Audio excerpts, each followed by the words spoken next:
In this video, I'm going to teach you how to update BIOS Dell OptiPlex 780. It's a very easy process, so make sure to follow along. In this video, I'm going to give you easy-to-follow instructions on how to properly perform a BIOS update for any Dell OptiPlex. Even though I am using the 780 model as an example, it will work for any other Dell OptiPlex. So, to acquire the necessary files to update your BIOS, go to the Dell support website. So at dell.com, go to support.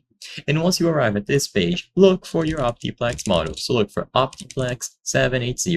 You will be able to find all of the models here, and the first one listed should be the one that you are looking for.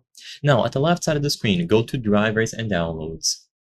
This will take a while to load, and on this page, you will find all drivers available for this particular OptiPlex model, including the BIOS update.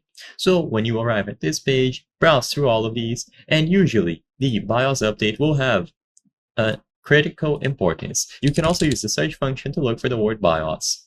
So once you find the system BIOS here, it is actually recommended and not critical, I apologize, but once you find the executable file related to the BIOS, you will be able to download it. So look for Dell OptiPlex 780 system BIOS.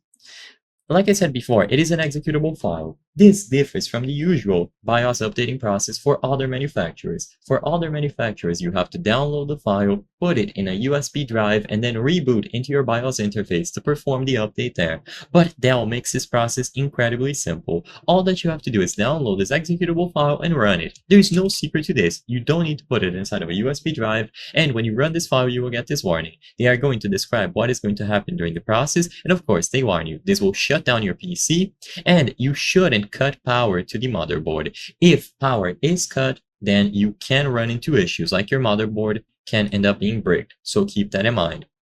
And as long as you run the executable file, you will see the new version listed here. You can double check everything and then click OK to perform the update. It's as simple as running the executable file and letting this process run undisturbed. Like I said before, ensure that power is not cut off, and you will be good to go. Your computer might reboot a couple of times, just let it do its thing, and eventually you will be able to use it on the new BIOS. I hope I was able to help you on how to update BIOS Dell OptiPlex 780. If this video helped you, please be sure to leave a like and subscribe for more very easy tips. Thank you for watching.